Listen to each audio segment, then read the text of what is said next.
clash with VP starting on the CT side and Gambit on the T side. There is mostly armor all around. In fact, on Virtus Pro, there's just armor, and there's one smoke on Doja. Doesn't really say a lot, does it? No, not a whole lot. Although at the moment, Doja has the bomb and the utility towards the A bomb, so maybe they do that one smoke for Highway and they'll just hit it. And it could be a split. Snax almost gets caught out. There's one player in red and T main, and he falls. Big wins for Gambit as they just approach this bomb site. All 4 kills go their way, and it's immediate. That's a high-octane pistol round. Well then, Taz has got one in return, but it seemed like the plan was more or less to run and shoot headshots. It's a great plan, honestly. Yeah, I don't know why more teams don't just go with that kind of a tactic, to be honest. I love it. So, on a more serious note, though, that is, in a pistol round, very, like, once the T's get to the highway and you haven't really stopped them, that's very hard if you're the A player. Like, never mind that they actually lost people in mid, but even if they hadn't, that's hard to stop. Yeah, and also, I mean, it comes down to another thing where just so many battles are won so quickly by Gambit that there's no chance for even support. I mean, that's the thing. Even if just like the A player gets like 1 kill, right, and he slows something down by maybe just 3 seconds, get someone over to truck to help him out, get someone that can rotate and maybe slow down the highway push, that would have been huge. I like what we're seeing out of VP though. Not investing too much in this round. They've upgraded the pistols. They've got a couple flashbangs on Neo, but no real investment of armor, so they haven't spent everything they've got built up, so they can go into that 4th round with the nades. Dren is just going to take this opportunity to sneak in. He should have a pretty easy fight against Neo, all things considered, and yes, it is. Doesn't even take damage, and now he's split the bomb sites. Yeah, pretty uncomfortable for the stack that's going on at B that kind of wants to stay hidden a bit. That's not going to be possible when someone's coming in from the high ground, although they have picked up 2 pretty big kills. Bialy, 1 more kill with a deagle. That's got to put an end at some point. Fitch with an incredible flick to take down Snax, and suddenly Gambit win the round anyway, but that got way too close. Holy hell, that transfer from Fitch. It's that's beautiful. Might have even saved the round potentially because he was about to fall there. Maybe just another shot or 2 from Snax and he goes down. But regardless, 2-0 for Gambit, and you could see, yeah, there's a healthy amount of money on this VP side. And again, they're going to go for some small investment just to see if they can get some of those kills, keep that money low again. You can see they have Fitch at $0, likely dropping over a weapon and rebuying one of his own. Couple flashbangs purchased as well. Taz and Bialy have those, and Bialy's got his towards the A bomb site. It's going to be a pop flash into A main. They haven't found anything yet, waiting for the sound cue to call for it. Could have worked, but Gambit just a little bit too far back here. So that's a bit of a shame for the VP team. I mean, we saw Astralis when they were playing on this map, sort of making great use of those A main pop flashes. Definitely something that's worth copying. Taz, I'm going to get the headshot on Adren. No big worries there for Gambit, though, just the MAC-10 in his hands. Might even want to switch back over to the P250, and they don't really have a great read of what's coming. They essentially just have to gamble. It's going to be Snax with the deagle. Love to find this shot. He spots the shoulder. Mo holding on the trigger, just forcing him back. There's the Molotov, forces Taz into the open. He can do nothing, and Snax's deagle doesn't land any damage. Clean sweep for Gambit into the 3rd round as well. An easy take of that B bomb site. Yeah, a nice slowdown after the initial engagement. So not much being left to chance there. So maybe Snax with the deal was the first shot was the one that should have connected. Yeah. Also, I mean, you think about it too, Gambit. You're using the utility to help out your teammates who are taking the fight. That Molotov lands right at the headshot area, right at the grill in that B bomb site, which is forcing Taz into the open. Just this kill right here. Small details that just help secure that round. Very good stuff here. Gambit now with the first 3 rounds. Time to see what Virtus Pro can do on Cash with rifles. And I'm particularly interested because we've seen this now from Pasha, the aggressive play. They're looking for the kills. There are a lot of places on Cash where you could do that. Him and Neo have been great across these opening 2 maps, and there's the pop flash. It's Molotov. They've got to run right through it, and Mo recovers from being blind just in the nick of time, and Pasha just barely manages to get around the corner. Great read from Gambit, dropping the Molotov, but takes some damage from the spam. Doesn't return nearly as much, but he has forced Hobbit to be more passive. That's so sick. It really is, and a good Molotov there to just clear out the vent. I know it's a bit crazy, but I actually like that push from Bialy through the Molotov. I feel like that could absolutely work. You're committed at that point, right? Yeah. No, you definitely are. There's not much going back down from that, but This I time think it Fish just cost spotted them a that. lot. It looked like Snacks' gun, like a reload or a switch, made it visible, but the flashbang is perfect. But Snacks can do basically nothing else. Yeah, he's very much trapped, and he's going to run right into Mo. I'm not sure he's realizing there was more people there. That does leave alone on the bomb site, or even outside of the bomb site, Taz. And he's flashed away for just a minute here, so should be Gambit making their way deep into the bomb site. In fact, Virtus.pro are not even there with a full rotation. Somehow Taz manages to get his way onto the site, and that's a good angle, but he can't get the headshot. And Mo was there to back it up, so that was the only chance, really. That's beautiful from Mo, holding the angle as his teammate runs the line into the bomb site to get that plant. Taz, you could see, he fell out of the bomb site because he doesn't have utility. He knows if he stays in that bomb site and it's smoked off, he has no real support from his teammates. He doesn't have flashbangs to have any advantage in a fight. So he gives it up and tries to make a play when his teammate does get here. Now Gambit, they're on the hunt. Adren wants to take these weapons away. And Pasha, I don't believe he's going to be aware that Adren is so close, and there's the swing out. He gets that kill, but Adren punishes him easily. And it's just Neo, 13 HP, hiding in quad, just praying that they don't find him. Oh, all right. That's a good kill. Looked like maybe he was going to look the wrong way, but... that looked like he literally jumped in his chair in real life and just happened to like swing the mouse over. Oh, man. Well, ultimately, a really, really good round coming out of Gambit there. I guess the one thing you could argue is that it's maybe a bit of a risk to go for that kind of aiming play in the first rifle round. Yeah, it is, but you could see it goes into that philosophy that we've talked about with Virtus.pro, is just how aggressive they wanted to be, and like even if like it seems like they want to set the tone for themselves. You know, they want to say these are the kind of plays we're just going to make today. It's just going to be the aggressive. It's going to be the confidence plays, even if it's necessarily not great fundamentally. Like, we need to do something because we can't just be this passive over and over.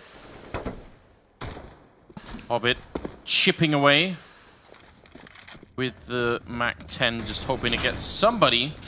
They don't have any armor at all, so that MAC-10 is always going to be pretty effective. And Gambit going for a pretty easy A-take. Even in spite of the stack, I don't think it's going to do all that much here. They need quick kills, Virtus.pro, to make this one work. And close range shot for Mo. Just the lack of armor making it an almost impossible fight.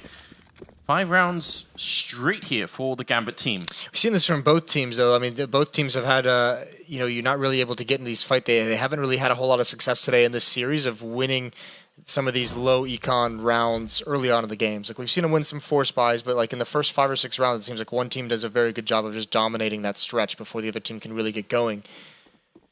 We saw Pasha with the AWP in the first gun round. This time he's going to have a double op setup to play with in terms of Snacks is going to be the second player there. Molotov on boost. This is mid-control from VP. They have Pasha far back with the AWP. They've got Neo and Taz pushing up close. Snacks is alone at the B bomb site with that op, so plenty of presence and plenty of ability for VP to go to either one of the bomb sites when Gambit eventually does find an endgame. Bitch is over on this side against Snacks. Could be a critical fight because that mid-control has to change if Snacks goes down somehow. Seems like he should have the advantage with the AWP, especially at this angle. Not an easy job for Fitch. There's Pasha with the first kill, taking down Mo. If it's an A hit here for Gambit, that mid-push, that mid-control for VP is still great. They're right there at the A bomb site if they need to be. Yeah, what you can do, I mean, definitely you can see they're boosting up right now as they hear some of the footsteps towards A main. So they're going to have a fast flank, and then Neo's going to fall back, and he's going to be there as well. Pasha's going to get smoked off, so he'll get aggressive. He'll have to find a new angle. It's all on this flank. Taz being boosted up as well. 48 seconds. That's the bomb down on Dozier. This is completely unraveling here. Virtus.pro. Big round coming out of them now. If they can take down Fitch without losing a single player, that's what they want. And this shadow is going to show for Neo, so that is one of the best advantages I feel like you can have in the game when that shadow just pops up for you. That's beautiful. Great, yeah, you're exactly right. Great round, clean from VP. They don't lose a single player, so get to rebuy some of those nades. Feel just a tiny bit more comfortable moving forward. And Gambit, I don't know what happened in that round. They didn't seem they got stalled out by something. I mean, certainly some counter flashes, most likely. Maybe a smoke drops in that choke point, but they didn't seem like they were actually pressuring that bomb site whatsoever. An uncharacteristic sort of hesitation coming into their play, which is not something I feel like we don't see that much. They usually seem to commit pretty deep to whatever play they're making. That's a great grenade and a great follow-up spray. Neo down to 32 health. Perfect timing there. Snacks about to have a fight with Fitch. Oh my god, it's so close. That smoke just preventing it from happening, and somehow they managed to fall back without even spotting each other. That could decide a lot. It really could. And Gambit still haven't picked anything, and this is kind of the style they've brought into the series across every map, essentially, is they really want to do just this default map control kind of style of play and make a decision in the mid-round. They don't have a whole lot of decisive executes coming out of T-spawn of where they want to attack. They just kind of probe their way into a strategy. This Hobbit using the Molotov and the smoke, and he's going to be forced away by fire of his own and spraying down. There's a lot of damage that have been exchanged through that door. Some of the VP players have been heedless of the danger. 40 seconds and great play from Taz. Dropping the bomb in middle with this little time left. Even if you can't really keep the bomb, that is still incredibly annoying to Gambit. Now they've got to come up with a really big play to get back in this round.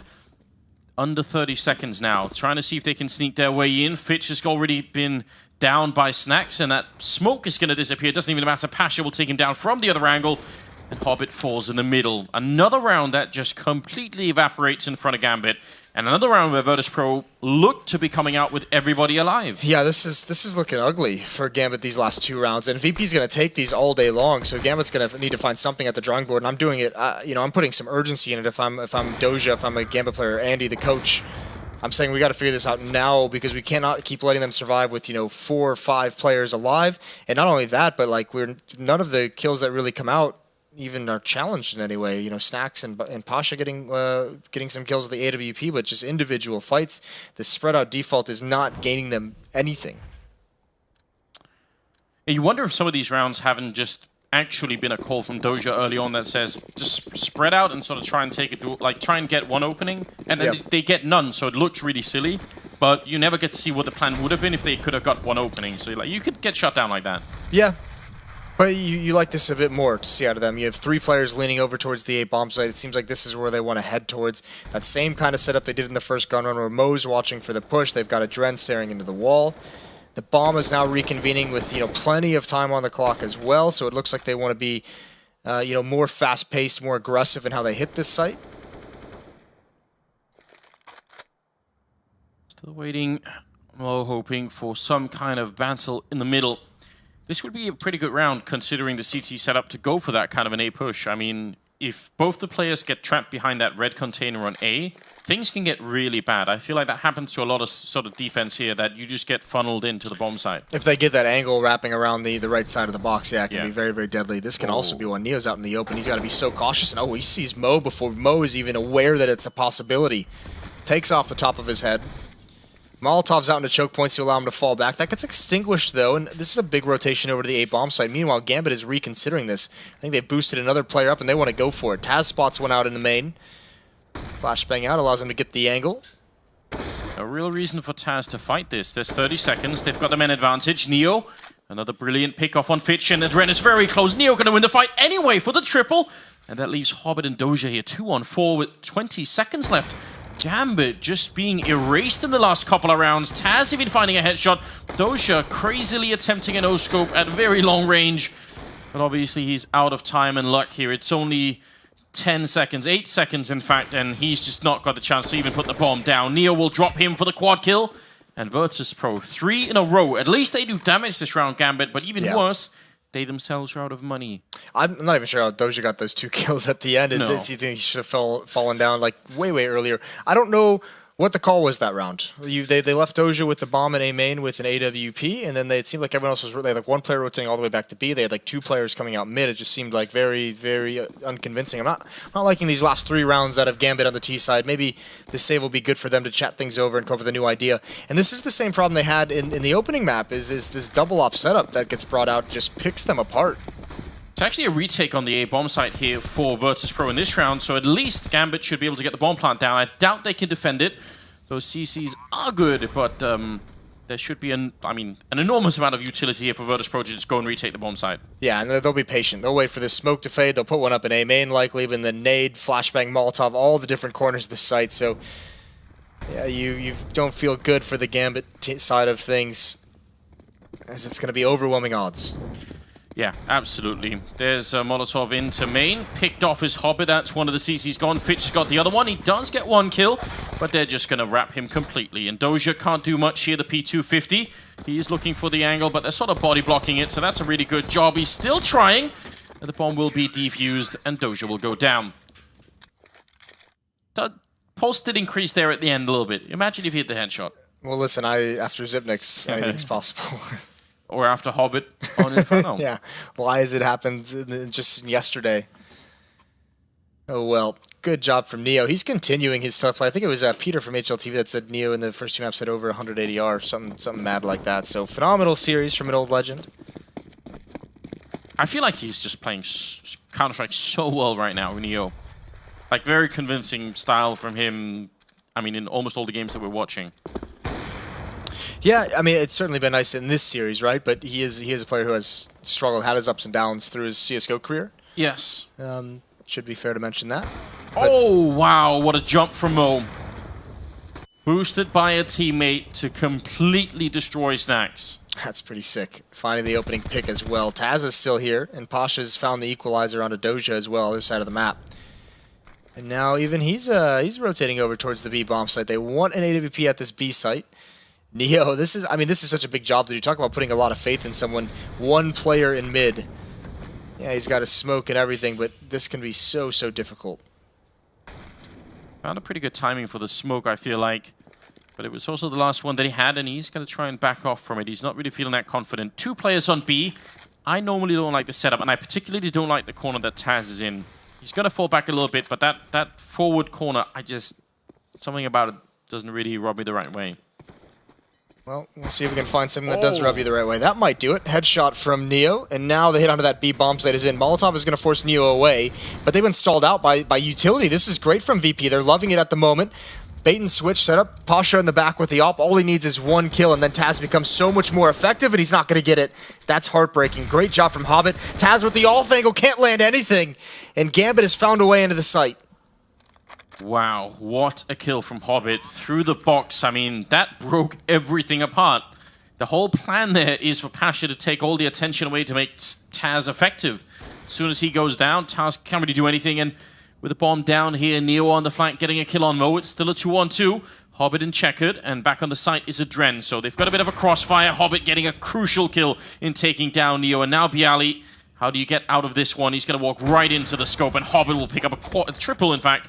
And that's what they need. Gambit, after losing quite a few rounds in a row here, they're right back. Yeah, back on board despite some good performances, and that's good to see.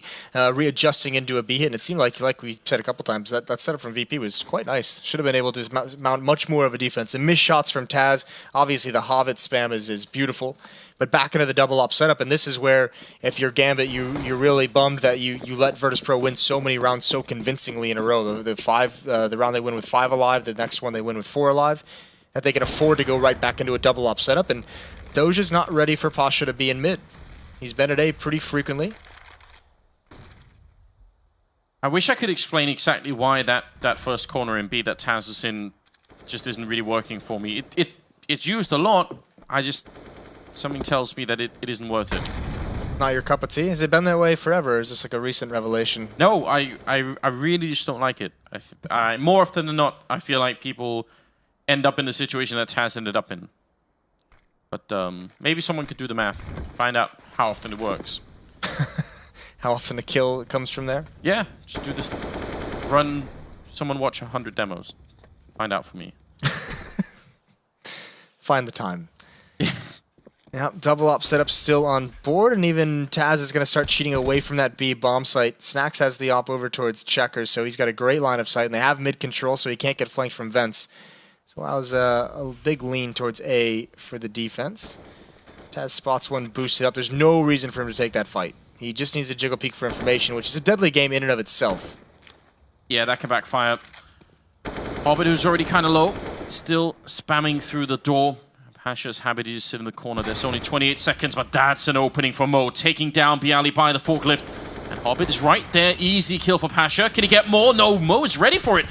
Up on the high ground, it's Neo with a beautiful double kill, leaving it with 16 seconds here for a one-on-one. Fitch versus Snacks, and there's an easy kill. Snacks will take him down, and Virtus Pro barely winning the round. It's so close, but that is going to cut deep into Gambit. That really is. Great job. Again, another just critical moment for Neo getting there to get that double kill right as they're going to take over the bomb site. You have to say, though, Mo, that's a beautiful prediction. He knows Pasha got the kill on the one side of quad boxes, and then he just assumes he's going to peek at the next one, and he's ready for it. Finally, the money is disappearing for VP. There's been some success for this Gambit side, so they've taken away the double op setup at least, but they themselves are going to be back onto pistols. They only won one. Oh, it's a classic B rush. There are 3 people waiting, so doubt it's going to work out. Confused flashbang, and somehow a headshot comes in. Now they've got to be very careful here. Snacks has to get more. There's no... Oh, there is backup, but it's a little bit far away. They block each other, and spray comes through. Not like this versus Pro. There is a little bit of backup here. Pasha coming in with a kill, but we're still in a 2-on-2. At least the bomb is on the site, but... That's one of the worst rounds of Counter-Strike I've seen yet. Yes, that was hideous from both sides. You almost feel Team Flash. Oh, so scary. And that very easily could have fallen into just a complete wash for Gambit. They could have just overrun that defense a couple of times. The body block was especially painful. Either way, 2-on-2. And actually, somehow Gambit's come out on top of this with the better weaponry. They've got 2 bombs against 2 UMPs. I want to forget about this round as soon as I can, Moses. Can we please just get it done with, move on, forget that it happened. That was so confusing. Now, what's the play for Gambit? I'm not even sure they know right now. They do have 2 smokes. Well, unfortunately, they only have armor on one of their players, and that's really big. They obviously have to end up in the B bomb site. The bomb's right around that corner. One good smoke comes in. Counter flash out, Bialy spotting them there. They're not quite sure if anyone's flanking. 20 seconds now as they try and make their way onto the site. They pick up a grenade kill. Now it's a one-on-one. Adren looking for the headshot, but he can't get it. Gets taken out by Bialy, and Virtus Pro almost lose the round. 1 guy surviving. That's incredible, and Adren even has the read on where the peak is going to come from. That's phenomenal game sense out of him. And yeah, that was ugly, and somehow Gambit even manages to salvage the smokes required to isolate Taz. They did everything they could have wanted. I need that memory wipe stick from Men in Black. Right now. Just set it to like 4 minutes back in time, because I think I actually lost IQ points from watching that round. Yeah, pick whatever memory movie you want. Eternal Sunshine, Memento. Give me something that takes that away, takes the pain out. Yeah. I mean, the tough part is, though, if you're Gambit, that's a huge win. You've done it. There's no ops on board. Bialy wasn't able to find it at the end of the round there. He wasn't able to salvage it, so he can drop one, but that's going to mean he has no utility, no nades. He can drop it over to Pasha, who'll have one. So there is a world in which they get that AWP on board, but it's going to be costly, and they finally put VP in a position to reset them immediately on a win. They're just waiting for that one win. And I feel like when you're in this position, and you definitely know it, obviously you have the upside, which is that you could break their economy, but if you don't do it, it does feel like very deflating knowing that we almost had them, but now they're in a good position again. So very important. Technical timeout is what we've got here, so I'm not quite sure what the issue is, but hopefully it'll be fixed soon. No one standing up is always a good sign. Yes, that usually indicates the headphones are still on, usually indicates it's a quick fix, and there we go. Maybe it was as simple as someone blowing into the mouse sensor, getting all the dirt out. It's classic. Why do we see that? We saw it like 3 times yesterday. Yeah. Blowing out the microphone, the sensors. Has Oh, nope, pause again. Oh. Here we go. Has anyone ever tried sucking instead of blowing? Could you do that? I mean, it's obviously gonna... Listen, Moses, I'm just trying to help. I don't know why you're trying to do something weird. It's trying to make it reasonable. Wireless headset for Cuban. I can't begin to explain how much my life changed when I first got a wireless headset. Everyone who's had one tells me it's like the greatest thing in the world. I can go at night. I can put on my wireless headset, and while my friends are talking nonsense on TeamSpeak or whatever we use, not TeamSpeak anymore. That's 10 years ago. But but I can just go into the kitchen. I could pick up something to drink. And but don't you just want to get away? Don't use those trips to the kitchen as just like a way to, get away from the people talking on TeamSpeak or Mumble, whatever it is you use these days, yeah? I honestly don't listen to much they say anyway, but Listen, it's just about if I'm listening to a podcast, Moses. Here's the thing: I'm all about wireless headphones. You know, I've got the Bose, I've got the QC35s for the travel. I think that's beautiful. That's great. PS sponsor me. But there is something that just comes with esports and gaming that I can't get on board with wireless anything. Mice, I don't understand. A keyboard, definitely not. Headset, no. Like every time I see a player setting up on a stage at an event with a wireless mouse, I just want to get a hammer and smash it. I can't be like, I'm doing you a favor. Yeah, I can't with the keyboards and the mice either. But the headset is. You've no idea how liberating it is, Moses. Okay. It's up there with Alex taking off his bra when he gets back home. It's that level. Dude, I love it when Alex takes his bra off at the end of a long day. Spicy. Well, I'm glad that Pasha's enjoying it too. And the headset is off officially, so that's our cue, know that's our indication. Yeah, it's gonna be a bit. Something is. Oh wow! He's giving us a show. You wish he could have come out of a pool, you know, like a pool of water, and just like throw his hair back like that. You're thinking of like Daniel Craig and like the James Bond, aren't you? If he just like recreated that.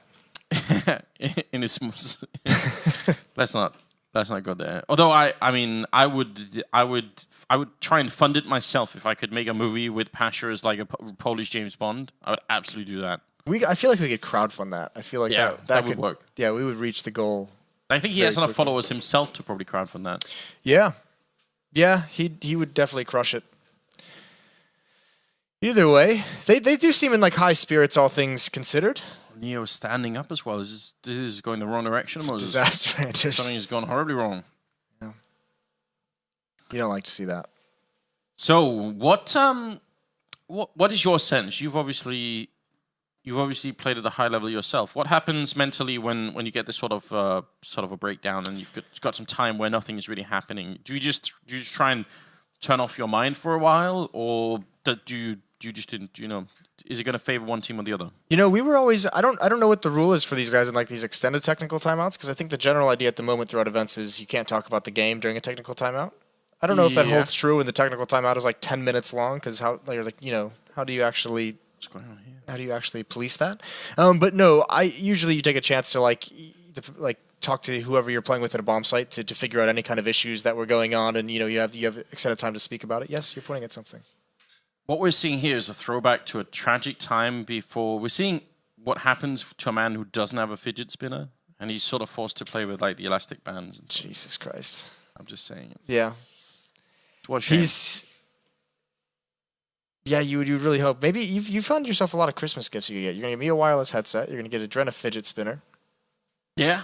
I think that's that. I'm not good at buying Christmas presents, Moses. I always tell myself, listen, before it's even December, I'm just gonna have it done, because then it's like it'll be nice and smooth. And then usually around like the 22nd or something, I'm like, oh, I should probably buy the rest of the gifts. Yeah. No, I've done that a couple times, like the last minute trip to the mall when it's super busy as well. Do you guys have a Black Friday? Like Cyber Monday, is that a worldwide phenomenon, or is that just the craziness that happens in my country? Yeah, we have something like Black Friday, but the thing is, I mean, it isn't the American version where people get killed trying to get into the mall. They don't get killed, they just get beat up. Yeah, it's not that bad. Someone took my blender. And also, here's the other problem, right? So, in Denmark, what they've done, I'm sure it's the same everywhere, but in Denmark, what they did is, like, 2 months before Black Friday, they just increase the prices by like 50%, and then they make a sale based off that new price. So then it's not actually a sale anymore. They're just pretending. Yeah. Which is kind of good. I mean, it's smart. It's a bit scummy. It is also a bit. Listen, we not only have people standing up and taking their headphones off, but we've got Adren leaning back in the chair and actually closing his eyes. So he's ready for a nap. Here's what we can do, Anders. Yes. We had this conversation last night, and I thought I think we both really enjoyed this conversation. It's not that conversation. It's a different one. Go on. The smack talking conversation that we can. Oh, they're even passing out phones. This is going to be a hot minute, isn't it? Yeah, it definitely will. God bless. Yes, we are. Is this the time for us to launch our campaign? I think this is the time for us to at least put the idea out there. To bring the soul back in Counter-Strike. Yep. Well, yeah. So obviously for the vast majority of you who are for the 99.999% of you that weren't at the conversation between the two of us last night, it was. We sort of were having a nostalgic trip to the olden days of Counter-Strike, where LANs were a bit more intimate. You know, likely you'd be sitting right in front of your opponents, and if you ever wanted to taunt them and stand up and yell in their faces and laugh at them and tell them that they were just terrible at the game and that you were going to beat them and it was going to be no problem. Every round. Every single round you could. And the thing is, there's obviously a lot of sort of discussion about that, but I actually think that's part of the game. Like, you should be able to try and get mentally into your opponent's head to try and see if you can put them off balance. And I think what happened really early on, especially because Counter-Strike grew really quickly and social media, like, people got big Twitter followings. Yeah. And Reddit, like the Global Offensive subreddit, got really big. A lot of players started to notice that the social media backlash from trash talking was just not worth it. But that's a real shame because I actually think we've lost that aspect of the game. I want it back. Yeah, and if you're one of the people who are upset at a little friendly trash talk, now obviously there's some times where it's crossed the line. Sure. Like there's always that line that you just shouldn't cross, and we all know where that line is at. Yeah, and if someone crosses the line, then it's appropriate to sort of tell them, hey, don't do that. Maybe if you're the organization, you find Adam them a little... Apicella from MLG is really good at that, I hear. Yeah, that's true. He's very good at setting the lines. Should take Adam's cue on that one. But no, like don't. You want people to be talking smack to each other. We want these players. Like, we can't have these cardboard players. And that's why I really like Taz with his Facebook post, because he's just telling you what's on his mind, like, just straight up. Yeah. And whether you agree with it, whether you like it, whether you think it's like hypocritical because he was so braggadocious when they were winning everything, and now he's just like, everyone wants us to fail. Like, who cares? Like, why do we want these characters that, like, these Counter-Strike players who just don't have emotions? I don't want these politically correct. I want people to go at each other. I wish we could have something where a player's just like, I'm going to come into this tournament, I'm just going to wreck you. Yeah, and obviously a little bit more, R-rated than that. A little bit more. I mean, I just think it's worth it because I'm not saying that they have to fake it. I'm not talking about sort of them, pretending to be all tough. But there are some players that are naturally sort of straying on the side of arrogance. But on the other hand, if you're as good as, say, we're just going to use conflict because it's easy. You'll be used in every example we have. Why in this not? Campaign, yeah. If you're as good, he's earned the right to be arrogant, hasn't he? Yes, I mean that's sort of the whole point, isn't it? Like, if you're as good as Config is, then you should be able to say that and say that. Listen, I'm coming into this game fully expecting to just absolutely destroy whoever I'm playing against. Yeah. If you show up on my screen, I'm going to take your head off. It's just going to happen. And here's the thing. Here's the wonderful thing about it, from my opinion. If you're a fan of North and Config, then you're going to love the fact that it's coming true. But if it isn't, and you're a fan of the other team, and you can watch him get crushed, then you're gonna love that as well. And you're gonna love that as well. So I feel like it's kind of worth it. And the fact that they're missing it, I think it's like an extra dimension to the game that could give people a reason to tune in and follow the games. Like these rivalries that, if you think about the best one that we had maybe yet, is like Virtus Pro and Astralis early in the year. Yeah, and the reason why that was so exciting because they were just talking smack to each other, like mad smack to each other on Twitter between every single game. Yeah, and no one minded, right? The community was like, "Oh, this is cool." Yeah. But I think. So I guess the message is, if you're still listening, is if people don't be a pussy. Yeah, don't be a pussy. And also, if people do trash talk, just don't crucify them on social media. It's not worth it. Like, no, it really isn't. Just laugh about it. If you're a player who wants to talk smack, get in touch with us, the campaign managers. We'll support you in public. Yeah. I might even start a fund if any player gets fined. Dedicate a certain amount. Moses swearing jar. Yeah. We should start a swearing jar for the broadcast. That'd be very good, wouldn't it? But not like a quarter or like $1. Do like 1,000. 1,000. No, I think it's worth bringing back up again. And yeah, if someone crosses the line, then just remind them to get back on the other side and then continue with the show. Yeah. Doesn't have to be so dramatic all the time. We're all adults here. Yes, playing a video game with people shooting each other after all. So it's all good. Well, I'm not quite sure when we're going to get back to the action. Hopefully we'll be soon. Snacks is looking very serious here. Looking mighty good. I really like those Gambit polos. Ooh, they're so cool. Good. And they have the jackets to go with them as well. And the jackets are incredible. Dude, I am going to do my best. The Mongols are coming to Oakland. Okay. And I want their jacket. It's got Genghis Khan on the back. Yeah? It's just great. It's a role model of yours? I wouldn't go that far. But, I feel like it's been a long enough time that we can all look back on that period and say, what is it? Time heals all wounds? Like it's...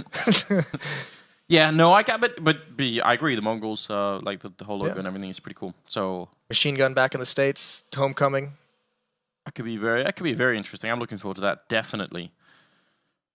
Still trying to sort of got a new player. She's gonna play now. There it is. Seuss isn't even here. I know. Well, she knows he's watching. Yeah. She's just like, yeah, talked this morning. I know he's keeping his eye out for me. Smiles all over the place.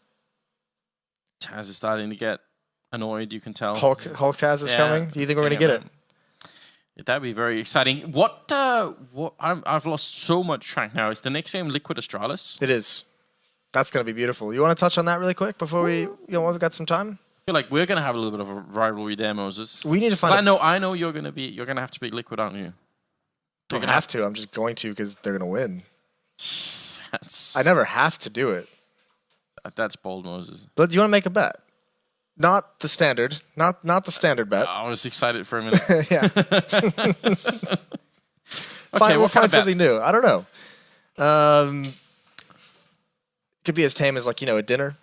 Next one, whoever loses pays the next dinner. That's kind of weak, though. We need something slightly embarrassing.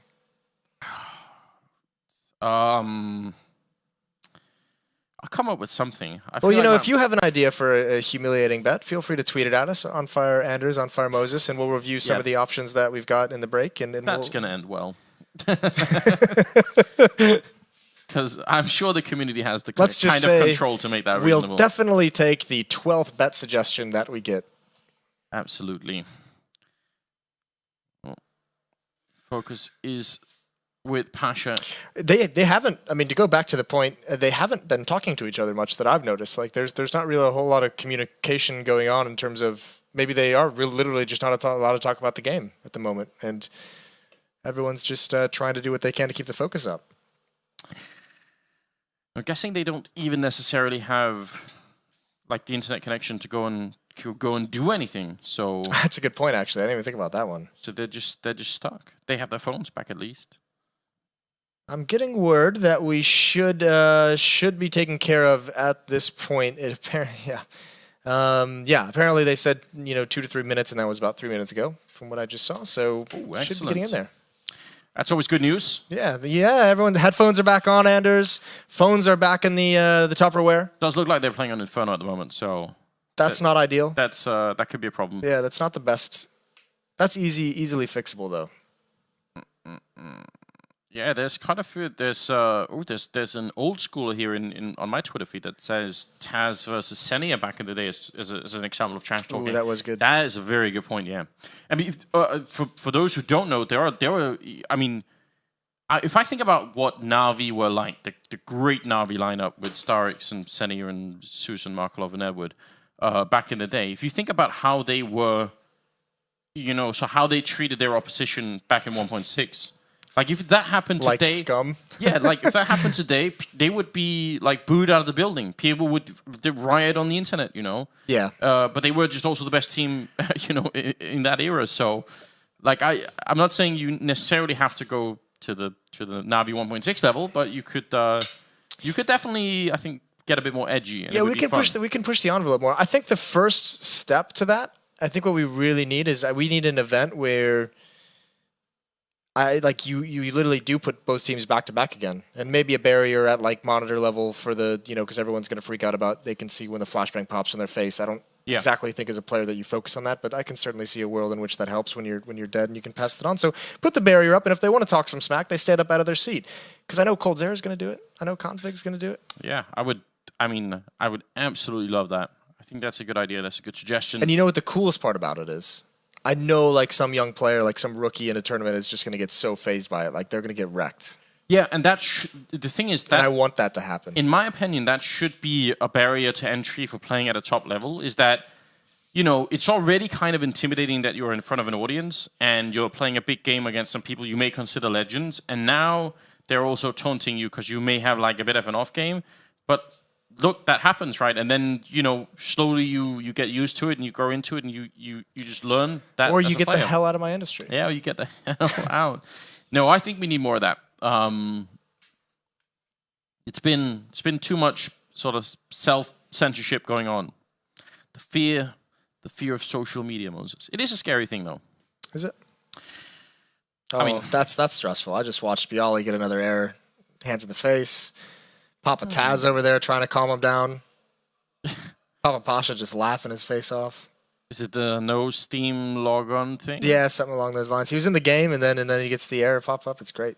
I think that error happens. I could be wrong on this, but I think it's something like because your client continuously wants to authenticate against the Valve server. Like it's not even the server that you're playing on. It's just that you have to have like a connection to like the Steam cloud, and then that means when you don't have that, you just get kicked off the server. So something like that. So Yeah. a little bit of an issue, maybe just like a routing thing. Yeah, it just could be a small issue going on. But it would be great to have everyone back in action soon-ish, because I mean it could be a very long day. You know what's really funny though? I mean I find this particularly enjoying. If it does go very long, Moses, it means that Henry and Sadov are gonna have to be here for a long time. You know, that is funny. It means I have way too much time to take a nap as well. That's the nightmare part. Are you gonna try and go for a nap? No, but I ruined myself yesterday, didn't I? Yeah, which is It's not cool at all. absolutely hilarious. The jet lag has won. You know, we haven't touched on. You excited for Dust 2? Have you done some theory crafting into Dust 2 yet? Found some smokes? I have not really done that too much. I just ran around the map and looked at skyboxes. I think that's where I spent most of my time. Because Valuable time spent. Yeah, because my main problem with the former version Dust 2 is just they were just very. I wanted very slight changes to the skyboxes, like really really minimal ones. Because I think once you start changing things too much, it gets really weird.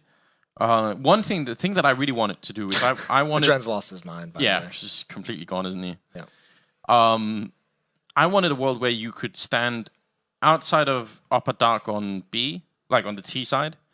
So basically right outside T-spawn. Okay. And I wanted to be able to throw grenades over the wall, over middle, and actually even all the way over towards like Catwalk and A. I wanted that's the skybox that I really wanted open. All right. You're a madman. Yeah, because it would... You also told me an absolutely mental idea yesterday. Can I bring this up? Are you ashamed of this Listen, yet? It's not going to be a surprise to anybody yet. I actually shouldn't bring it up, just because I don't want people to get ideas. You say people, you mean Valve. I don't want them to have this idea in their back pocket. I just... Okay, it comes from a conversation I had with Device, I think, where we ended up talking about if you were going to make changes to some of the stuff in Counter-Strike, like what could you do without can you guys hear us? having We can, yes, we can hear you. Yeah. Oh wow. I think they might have been talking to production. Yeah. Instead of me. There are voices in my head. Go on. Talking to Device. Had some good ideas. Played a game of Worms and you got some inspiration. There we go. Oh my Hello. God. Now we're here. Okay, good. The mics are open. Yeah, we're going to take part in this. Can we you guys be wanna part get of this in conversation? Well, I don't know. Actually, Now I'm scared because You guys wanted to break in our thunder. They didn't have a long enough podcast yesterday. We're the podcast kings. We wanted to know if you wanted to join. Like we can leave Join you to your- it. your We can leave you kingdom? to it if you want. Yeah. Just looks like Adren's kind of like making earrings out of wristbands. We I figured thought you that maybe was a while. That was good fashion I statement. just want to say I don't want to say it now because Chad is going to be relentless if I say. So it. Anders' idea was that he wanted to add delays to smoke. So you could set like a 6-second delay. You could throw the smoke. It would land, stop bouncing, and then 6 seconds later, the smoke would plume. What? So does anyone else have a topic that we could talk about? Yeah, it's an awful idea, right? Thank you, Chad. I told him yesterday, I was like, listen, Anders, you've had a lot of time to think. You come up with some crazy things. This might top them all. That's nearly as bad as that weapon Valve had in the work pipeline, which was going to freeze people. The in tether place. gun they were telling the me tether about. gun. Now here's the thing, right? When I was talking to them at the last major, and they're like, "We don't know what to talk to you about anymore because you just trash us on social media every time." I'm like, "Yeah, it's because you have dumb ideas." So they've also got Bloody fantastic hell. ideas. They've also got. some We are kind of like quite this nice. game. we're We playing. did have this conversation. Let's touch on this, Chad, because we did Yes, chat I about wanna this know. last night. How we were actually pretty impressed with the long-term tweaking that Valve has done to some of the weapons. Oh Yeah. yeah. I was giving them props on the fact that watching these games yesterday, and especially this is the cream of the crop of matches. They're actually seeing the mix that they wanted, right? They wanted all the weapons to be Yeah, they viable. have 2 SMGs, rifles, 2 SMGs. Exactly, and we're seeing all of that come into play. Now, sure, as a purist, which the majority of us are, we're like, that's not It's a what bit we want. cringy, isn't it? Yeah. But CS:GO, this is what Valve wanted. It's the direction that they wanted to take it, and the game is competitive. It's exciting. We have eco wins. It's back and forth, and the game is at a very good point in my mind. What do Yeah, you I think agree. about just like the whole communication with Valve thing? The players are mostly complaining they don't listen to them at all. Do you think like we should have a person who would be like a liaison? Let me- Someone started like that. Matt. The problem is the problem is that you can't really have that with Valve, and the reason that you can't is because the way that the Valve structure works is people get to do what they want, you know. So let's say you are an audio. Must be so nice. Yeah, like let's say you're an audio engineer at Valve, and you know you've obviously been hired based on those qualifications. But if you wanted to suddenly say, you know, oh, I want to go work on something else that's maybe outside of my area of expertise, you can sort of get to do that. And so unless someone from Valve volunteers to be the community, you know, hub, then no one will be that. It does feel like all the audio engineers in Valve want to work on CS because that's what we've been getting the most in updates. Yeah, right? recently, That's yeah. true. You know, sound updates, changes in gun sounds and so on. Landing sounds. Yanko raises a very interesting point, though, and obviously with Valve, I think there is a brick wall to that degree. But here is something which I think, you know, could come into play. If you look at the structure of something, say, like Wessa, let's get stuck in. Oh, if we God. look at Why- something what like do we that, got here, Golden Chad? Boy Just- at it again. just here- Can't just- spend a day without DSL and MTG. Let's talk about how great Vesa No, is. just hear me out, and I think it needs adjustments. Right now, we have like somebody to represent the players, and then we have the board members or the other people as part of Wessa, and they obviously want, you know, what they think is best, and then the people from the player side want what they think is best. But then you have people like us, the middle ground people who have been involved in both sides It's always about We you, just Chad. want what's best for the community. and the Chad. game, And for us. And for me. and for my back pocket. Me. I was thinking we elect Jason as our representative. Oh, God bless. Yeah, but Jason. I'm in favor wants of too anything much that will money. put Jason to more work. Actually, I think that's a good idea. Like anything we can do. Even from a caster position now. Why do you think he became a caster? Yeah, less because work. analysts Yeah, are were you too kidding me? bloody much. Yeah. Well, we don't. No, what we actually do is we sit here and we just read off hltv.org. The Yeah, frags. that's going to get That's how we do stream it. shut down. Have you seen the threads on hltv.org? That's not a good It's idea. the pinnacle of human evolution, I think. You can't go anywhere. You can't go anywhere better than that. Yeah. I have a question for you, Anders. Okay. And it's about you. I know you don't get Oh, these God. questions very often, but how would you rate yourself as a pure radio caster? Think you would be good? I thought you were going that- to just say as a human being. That's just Well, no, this is kind of how we. Michael- definitely not for stream.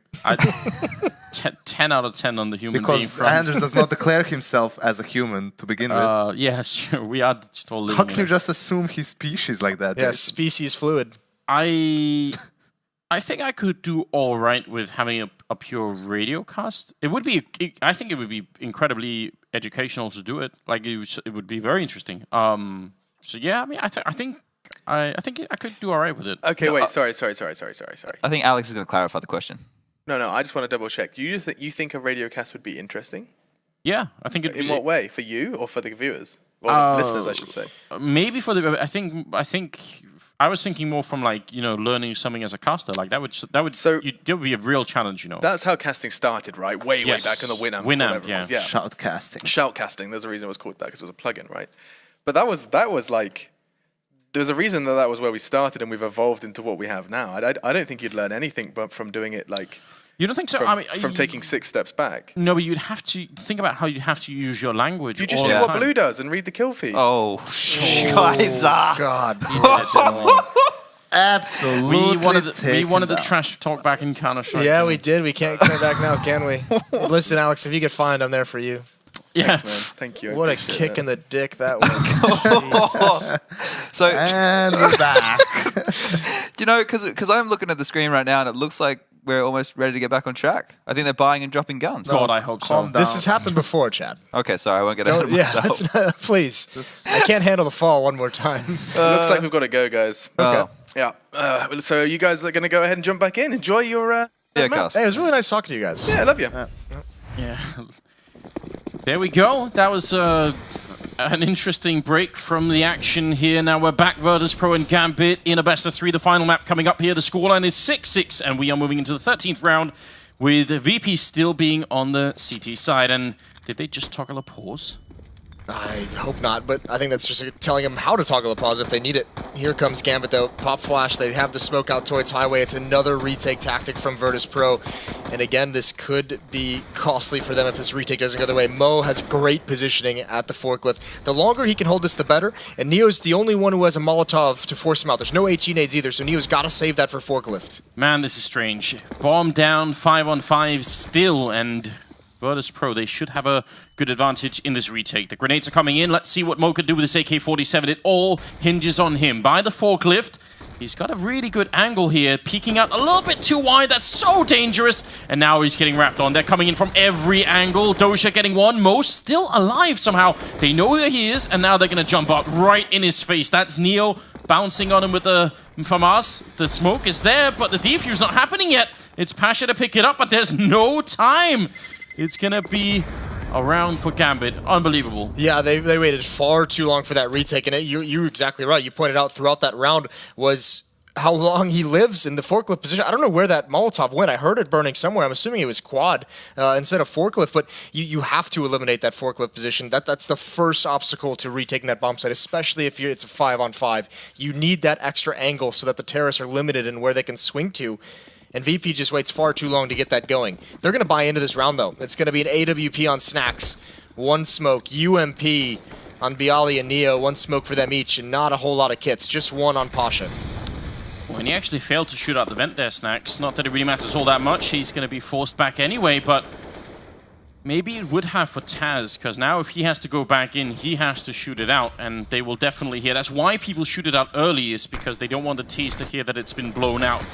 Smokes are in, the kill is through from Taz with the CSAT 75, and Gambit have taken up Checkered. And they've got so much space in this B bomb site. Snacks has to hold the line, and he's doing it! A double kill, low HP, going for more as well. And there's Pasha trying to pounce out the vents. It's not going to work. Snacks needs to... I think he needs to fall back. This is risky, him staying out in the open. Actually, he can't even do it, can he? He's got to fight his way out, and he fights his way forward with another kill. That is incredible stuff. That seems like a very unreasonable round for Snacks. The first kill, yes. Definitely not the next two. No, but that's like the first time in this series, in 2.5 maps, that I think Snacks has done something very Snacks-like. Yeah, a good point. Maybe the break helped him somehow. 7-7, tying up the scoreline here. This is very upsetting for Gambit, because they probably should have won the last round, but now that they did, they obviously want to continue and sort of really make it work. Now we're moving into the 15th round, and they're going to have to play this round with pistols and armor and a little bit of utility. They're going to go A. It worked last time. Why not? I don't know if you're Gambit, if you could rely on what happened last time. I don't know if you can, but well, they have a chance here. Bialy close up. This can be scary. Adren is stuck on the wall. There's the spray. Headshot for Bialy. Gets a second, and now he forces the rest of Gambit to turn around and address the issue. It's a 2-on-3, and there's not really a great weapon to turn this around that Gambit can salvage. Hobbit and Fitch in very unfortunate positions, and he's just an amazing flashbang. Fitch never stood a chance. That Molotov not going to do anything, and Hobbit knows it's done. Snacks will take him down, and it will be 8-7 in favor of Virtus Pro here. First half on cash. So I actually think that's not too bad. I think VP are going to be quite excited about 8 rounds. I think they will be as well, especially because, if I recall correctly, to way back when, to the old days of the start of that half, that was a big run for Gambit to open things up. I feel like they were up like 5 or 6-0, maybe 5-6-1, something like that. 5-1, I think. So, I mean, a phenomenal comeback from VP, and then, again, it's just been, that feels like the story of this series has just been both teams, like, grabbing momentum, and the other team taking so long to figure out how to stop it. The big question is, what is Gambit's defense going to be like once they get to the CT side, and will they have the economy to put up anything real? This is still the third map, so a lot rides on this. The second game that's going to be coming up is Liquid and Astralis, so you definitely want to stick around for that, and that's only the second game of the whole day. We've got 3 best-of-3s still to cover. That's going to be quite amazing. Ooh, that FaZe SK series is going to be... Oh, yes. It's going to be beautiful. That's a dream, isn't it? USPs all around here for Gambit, and the defuse kit on Doja. They're not going to try and play retake on A, which has become very popular in the pistol rounds. Instead, they've got 2 people on it. So, yeah, spread all across the map with just Mo in the middle here, trying to get the early info. This could actually... It'll be interesting to see how VP handles it. There's the smoke for Highway. There's the pounce from Snacks. Mo's out in the open, but that is such a dirty shot. It's so casual as well, but Bialy returns the favor. And meanwhile, at the A bomb site, it's a slugfest, but it's coming out in Virtus Pro's favor. Doja in the open. He eventually does fall, and Hobbit's left in a 1-on-3. How does Taz get that kill through the smoke? Bomb is going down, and as soon as they realize where Hobbit is, they should just be playing hide and seek. There's absolutely no reason to fight him for any amount of time. Just get back and make sure he's never going to get close to defusing that bomb, and that's exactly what they're doing. So that's what you want to see out of VP, and Hobbit knows it as well. How can you get back from this kind of thing? Pasha will take him down, and Virtus.pro winning a huge round here in the second half. Oh, it's sick. I mean, the shot from Mo to start things out is gorgeous, but the Bialy return immediately after that, it just felt so powerful. I feel like these Glocks have just been so strong today, so quite nice from Virtus.pro. Overwhelming into that A site. 16 kills on Neo. I mean, I think we have a candidate, Anders, for the Black Monster MVP. Yes, I love that. 4 HE's picked up as well on the Gambit side, so maybe they could blow something up. They seem to be very fond of these sort of creative grenade plays. Well, they do have Doja. He's got a graffiti of a nade. Yeah. So fair play, maybe that went to his head. Yeah. You know. Now he's just like, guys, we're using grenades everywhere. I mean, regardless, we touched on it on Train. Like, it's always so cool when you see teams like adjust and get into a great position to do it. And it's not that much investment. It goes down to your same thing. I know you've said for years you always get super tilted when teams don't even just buy like one flashbang, because why not see if it can do anything? Same kind of concept here. Buy a couple of nades, see if you can get good damage onto them. It's just unfortunate at times because it's not very reliable. No, it really isn't. The HE grenades, I think, rarely work out, but it is fun to see when they do. Now, one is going to be going into Squeak, and Bialy actually eats a lot of damage behind that. More coming into main, so they softened up just a little bit on VP's side, but not enough to actually stop this round. And Fitch is hiding inside of the smoke with a USP, so even coming out of that, he's not going to surprise anybody. And tapping away Snacks, hoping for more. The bomb will finally go down after a long time, and Gambit have yet to pick up a kill. Done significant damage, though. Well, there's one. Hobbit finds it at the end. A parting gift, I guess. Tapping away Neo. Finds the head of Hobbit. So 10-7 now. And here's the interesting thing is, like, yeah, Virtus.pro started the first half, like, really slow and then kind of bounced back. But if you're Gambit, you can't rely on that. You can't have a slow start to this half. You have to get going right away, because if you allow Virtus.pro to, just win this round and have that economic control for the first 5-6 rounds, you've put them in a position where they're pretty much running away with this match. Money that they're going to need, actually. This is kind of shocking. They've invested in another 4 HE grenades. I wonder if that's going to impact them later on. Here in middle, going to be a lot of grenades raining in, and in spite of all of that, they practically carpet bomb the middle, and they get, like, what, 25 damage on Neo? Yeah, see, that's the unfortunate part. That's what makes it such a bummer. But it is hilarious seeing Neo turn that corner and be like, oh god, there's 4 nades coming at me. That's very interesting. I mean... Yeah, Yep, that should be more damage for sure. I mean, I kind of referenced that earlier with the train thing, but it's unfortunate. But still, it's another one of those things where you love the idea. It's a shame it's just not doesn't pan out the way that they envision it. Regardless, Virtus.pro is doing a really good job in these 2 anti-ecos of not losing a whole lot of weapons, not having to reinvest. So if they want, they can have that bonus round coming up in the next. They have the UMP and Snack, so they can keep Pasha with the MAC-10 and see what happens. It's always good to have that little bit of a buffer. But Gambit desperately need to establish a quick economy here on the CT side. Mo did a pretty good job on Train with the AWP. He had some good rounds at least, and if he can start to get control of maybe the middle, if he's going to be holding that here, then that could be a lot to work with for Gambit. The scary thing for Mo is he's got it this round, but if they don't win this round, this could be the only time he has the op in the second half. If they don't win this, all of a sudden they've got to start buying, and they've got to do the force buy thing. They've got to get into that cycle, that risk, because you just can't let VP just get too many rounds for free at this stage in the game.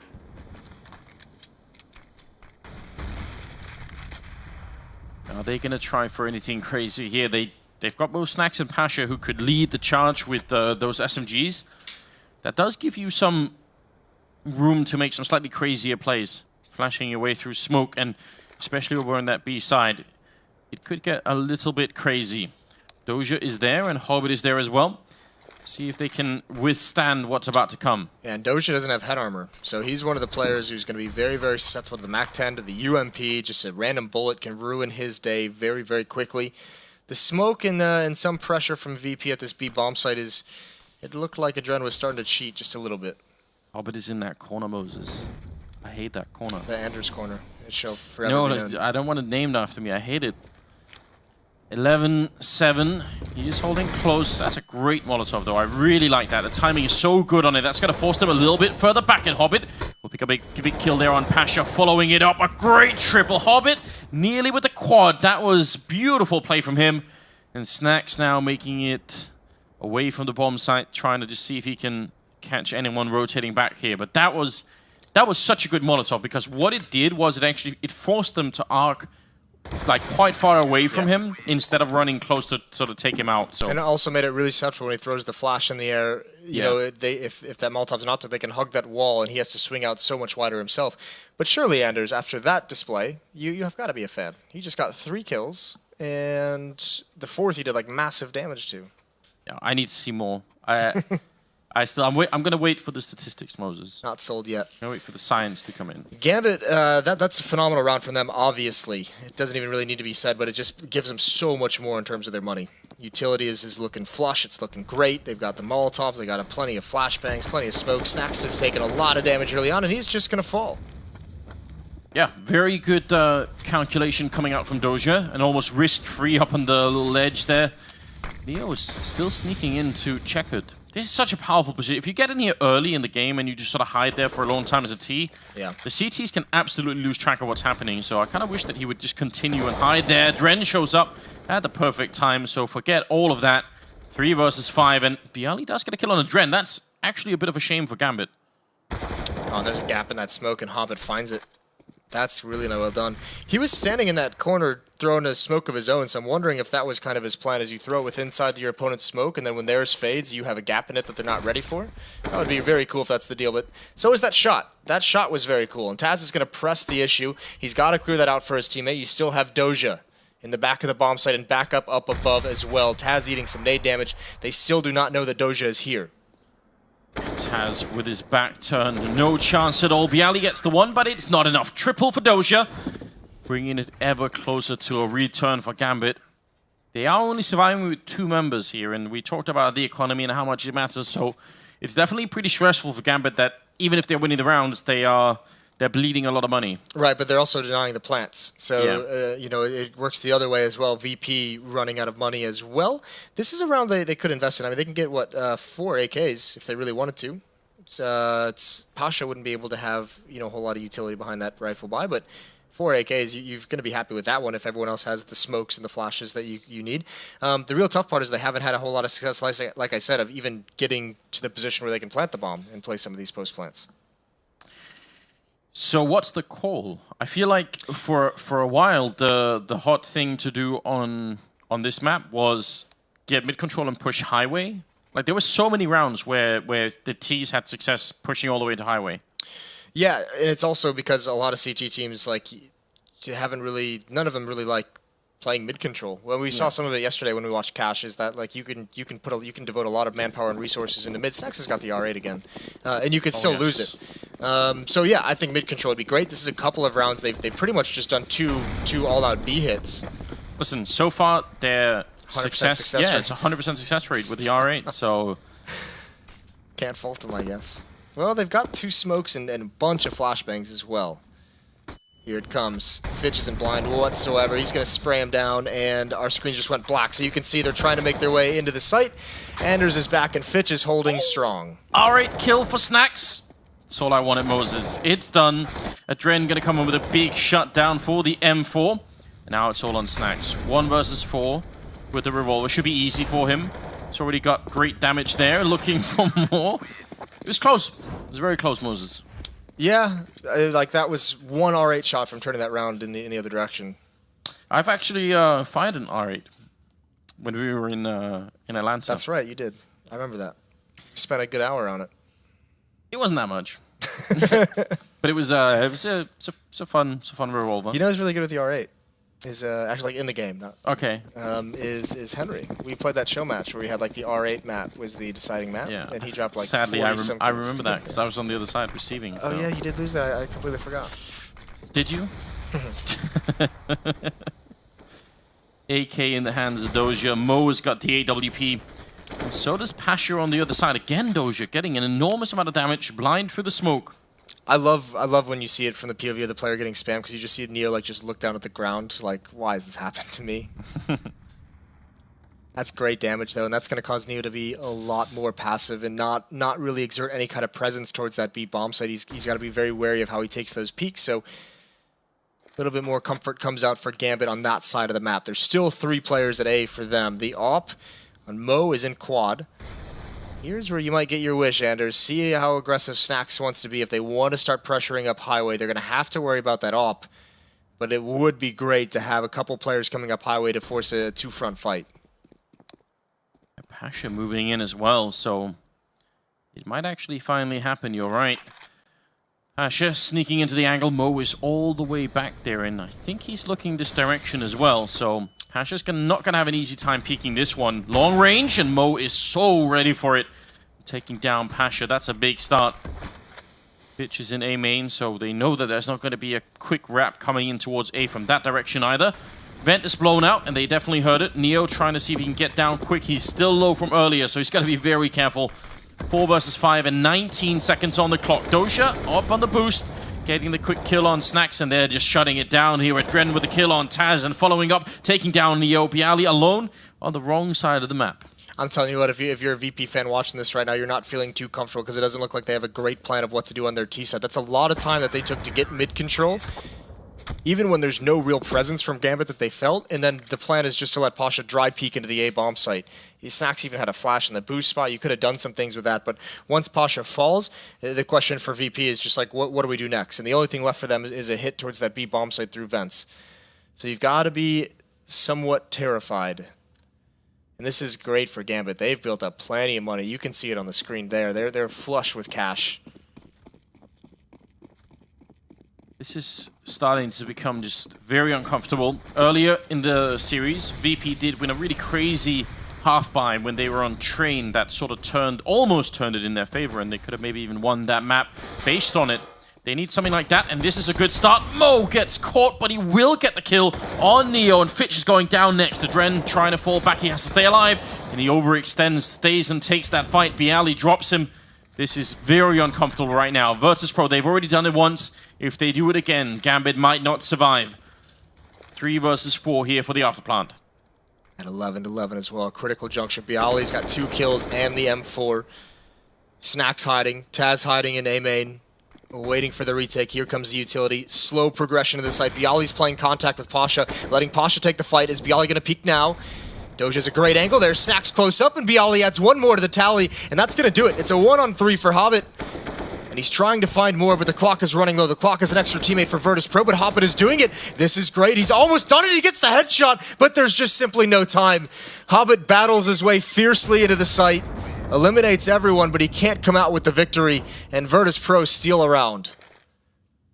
Man, 3 more seconds, if he had had them, could have maybe worked. That's very impressive. Clearing all, I mean, once you have to run all the way into secret, or like into Squeak to try and clear that, yeah, it's usually over at that point. Yeah, it's kind of over, isn't it? 12-11, it happened again. Just pistols. And they make their way on. This is going to be incredibly frustrating for Gambit. Yeah, it does. It has to be crushing, and a tactical pause coming out for Virtus.pro. And this is, mentioned it in the last part, this is cool. I mean, taking them when they win a round because they want to make sure they can string these together. And that's a great considering the little success they've had on their T sides. This is very much like, well, let's make sure everyone's on the same page. Let's make sure we know where, like, how we're going to open up this round and the different options that we have. Gambit will at least have money to buy, but after this buy, it is not looking good. So Virtus.pro have set themselves up for a chance to run away with the, with sort of the last part of this game, really. Money hasn't yet updated, so if we bring up the scoreboard, there it is. So, yeah, not a lot left for Gambit here if they don't win. A reset here for Gambit might be the dagger.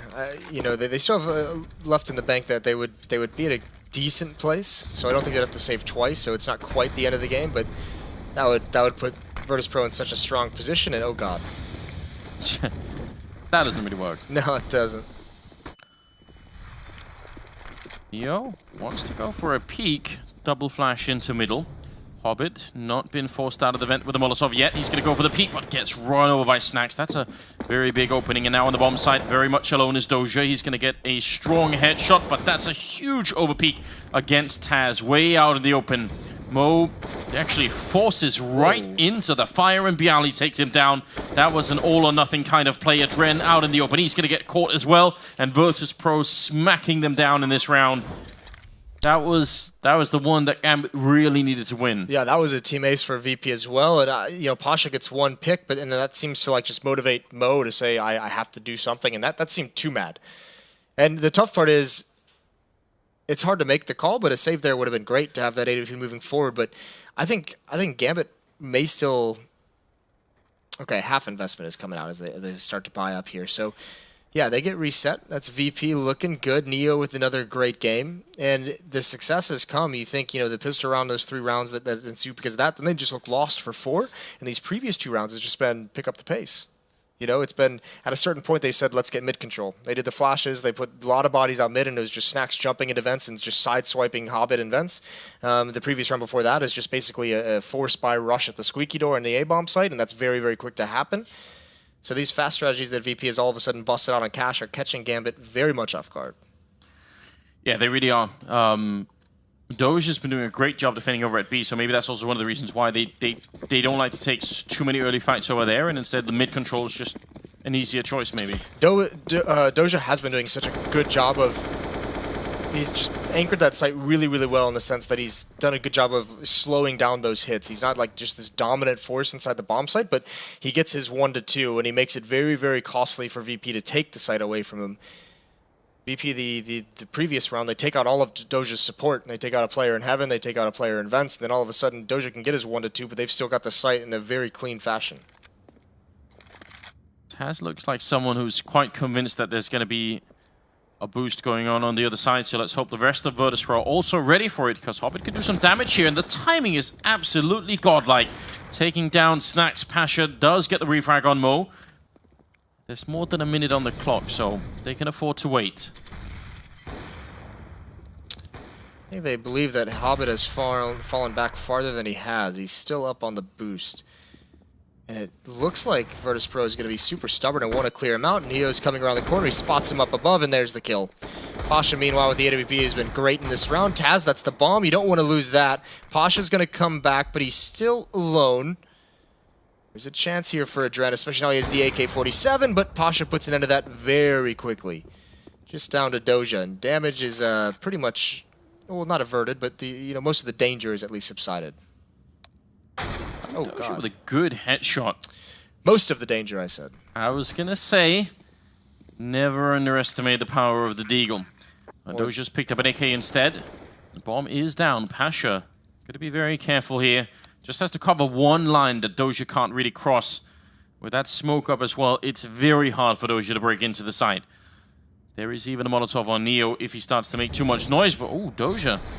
He got one as well. Could he force Neo out? He will, and there's the kill. There's no kit right now, and that might just be the deciding difference in this 1 versus 1. Pasha fallen very, very far back, and Doja has to go and peek him eventually. He's going to find the headshot, but he won't have the time. So another situation, just like with Hobbit. They get all the kills, but not the round. No, but this was great from Doja. This is actually a really, really smart play from Doja. I mean, obviously taking out Neo is quite easy with that Molotov, forces him out into the open, and the smoke from Pasha can't save him. But the fact that he kills Pasha there, you can see he considered running back for the bomb, but just accepts the fact that he's lost, but he's got the op. And for a team that's in economic struggles, that was going to be a great point. We talked about this. One of the ways they can win is if they, down the stretch, if you keep the op away from Mo, that's a huge start to just having a good win. And now they're able to salvage one and hand it over to him. And he's got 19 kills, so will that be enough to bring Gambit back in this game? I'm so shocked at VP. Can we just pause for a moment and reflect on the fact that VP are 2 rounds or even beating Gambit in a best of 3? That I did not expect. Not anywhere close, actually. The crazy thing is that it's an upset. No doubt. Would it be an upset? Yes, absolutely. I mean, VP have not been looking great lately. This is definitely a big switch, and Gambit have been, on the other hand, playing great Counter-Strike all throughout this tournament, and even before that. Looking like more mid-control. In fact, Snax has managed to sneak his way pretty far into the middle. Yeah, he got there immediately, but this is another slow-paced round from Virtus.pro, so we'll see if they can actually make anything happen. Smoke going to go up towards the B bomb site to hide the cross from Gambit. That immediately forces just the smallest of rotations from Adren. He switches over from Truck towards that middle connector. The rest of VP, there's 3 players about to bust up Highway, but Adren's or Mo's watching this with the op. There's the peek, crouches underneath the shot. Oh no. Now it gets scary. Yeah, he's trapped back there. How is he going to re-peek it? He goes down immediately, and Fitch is next in line. What a brilliant opening. VP, there's the Highway play that we were talking about, and Snax is even distracting 2 players over here. They actually know now that both the players are on B, and they can't do anything to retake this. They're just too far away in a 2-on-4. That is going to be map and match point for Virtus.pro. That was so disgusting. And there goes... They're able to salvage on their op, so that'd be huge if they can get away with that, but it looks like Bialy's here to stop it. Same with Neo on Hobbit, but that's such a cool... From the start of that, from crouching under the shot and just forcing him off the angle, we didn't unfortunately get to see all the kills, but that would have been like... Pasha, I'm assuming Mo re-peeks into Pasha, and that's the kill that comes out for him and the second player. Right, but I mean, if you're Mo, it's like it's a no-win situation, because if you don't re-peek it, then Fitch, who's playing the forklift, is gone. Like, you can't help him, right? But I think that's the adjustment, and that's what makes it such a tenuous spot at times, and it kind of sucks in that position, obviously. But I think the forklift player has to take that, and then the op has to switch. You can't re-peek into another opper in that situation, unless you have a flashbang from a teammate. And that flashbang, it's so hard to call that out in time, because you saw how fast and how much speed was put into that hit-up Highway. Very excited that VP sort of late in the game decided to go for that Highway control, because it really has been something I've noticed, especially the American teams are really good at doing now, getting the Highway control. Yeah, we love it. We love the Highways. On the highways. Just get that rolling, get the truck up, bust all the way into the A site. Well, Hobbit's boosted again, so are they going to be prepared for this? When does he peek? There it is, he gets another kill, and he's going to stay up again. The timing for him is just incredible. Almost takes down Taz as well, but obviously once they see that, they're going to know that someone was there to boost him. That's Mo going down next in line. 4 versus 3 here. It's very close for Virtus.pro. This is just all-around excitement. I actually had them more or less written off in this tournament. Just considering the level of every other team right now, it seemed like they weren't going to have any chance. But this is honestly surprising. Is it going to be enough to jumpstart the team, though? There's so much competition still left that they're going to have to increase quite a bit, even from this point. Adren, close with the max 7 to take down Neo. That's a big kill, but again, Highway control is in favor of Virtus.pro. Catching the bomb carrier is Fitch, and now 2 versus 3. Snax and Pasha left. They need to close this game out right now. Don't let Gambit back into it. Pasha's gone, and Snax doesn't have even a chance there. Getting shot at from 2 different angles. Oh, that's another round here for Gambit. Oh, VP just got picked apart. A 4-on-3. Taz with 1 HP that entire round. It's unfortunate for him. He gets that kill. He cleans out Hobbit, which is huge, but can't cross into the site safely. Gambit by a lifeline. They've got an op now as well, so you put that danger back in play. That's going to get passed over to Mo. How do you do this now if you're Gambit? You need to win 3 in a row. Do you just continuously trust in your default like they sort of have been? Or is it time to really switch this up? I almost feel like it's time to switch things up. Not because I think they necessarily need to do it, but because they haven't done it. Like, we haven't seen anyone like peek in towards door. We haven't seen anyone peek in towards A main. Like, there hasn't been a whole lot of CT aggression. And actually, this is pretty interesting. I'd love to see how much money VP has, because I think before I saw like around high 5,000 or 6,000. They're playing this very conservative with their money. Pistols are coming. Hobbit. The first kill is going to be very important. If you miss the first chance to get a frag, then you could easily get taken down. Looks like they're going to be firebombing the B bomb site, including a great smoke there for the cross. That means Hobbit is pretty much out of play. Doja alone on the bomb site. That Molotov right in his face, and he has to move out. Hobbit is gone, and Doja is in a lot of trouble. They need backup quick. Mo's turning up. Big kill for him. Doja gets 1. Fitch as well. Finally, somebody's working for Gambit. They must win this round, and Fitch and Doja are going to be the heroes, turning it around. I'd love to see all of that round from Doja's point of view. I know. I feel like someone needs to clip that round from the 2 different fronts where it was fought, right? Because you saw Pasha and Neo, I believe it was, push through the smoke towards CT spawn cross and actually get positioned over by the tree. And then you saw, I mean, the real champion of that round, again, just to say his name, a phenomenal anchor in this site, in this match, is Doja. 2 kills, but the fact that he's staying alive, with all the fire, with all the smokes, with all the flashbangs that were thrown, somehow he comes on top, reigning supreme of that fight. 15-13, 29th round. That was just a half buy from Virtus.pro. Flashbang is in, but Bialy, he had the perfect angle to stop that.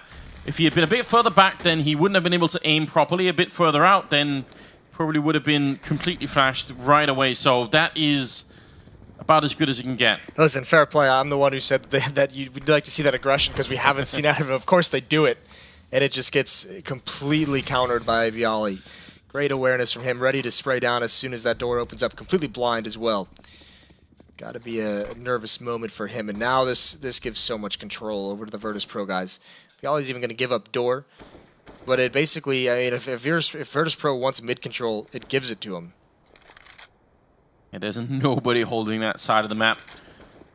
Bialy going to be putting a smoke in, landing over by the MBK corner. Looked like there was a bit of a gap there. That's always worrying. 15-13, 40 seconds, crouching onto the site, making almost no noise at all. This is very uncomfortable if you're on the Gambit team. You're just going to hear the smokes, but you're not sure just how close they are. And Snacks opening up, taking down Fitch. This could completely fall apart. An incredible shot from Mo, but he had to follow it up on that kill. Pasha now coming up with a quick double, leaving Hobbit in a 1 versus 3, and that's Virtus.pro taking out Gambit in a best-of-3 final map on Cash there. I did not see that coming. No, certainly not. But, I mean, you have to say, they had great performances out of Neo. He was sick in this series. He's my MVP for that entire series, if you consider it. Pasha, I think, would be a close second, obviously. His AWP was on point today on all 3 maps. Those 2 guys showed up in massive, massive ways, and you get just enough out of everyone else. And listen, that's a sigh of relief. That is a weight off of the shoulders of Virtus.pro, and you wonder if getting that first win in such a long time, like the first positive thing that you feel like has happened to this team since since the major, can that springboard them into a good event overall? So badly want to say yes, because I mean there were another great sign of sort of encouragement here towards the end. It was the fact that Bialy was playing really well. He was doing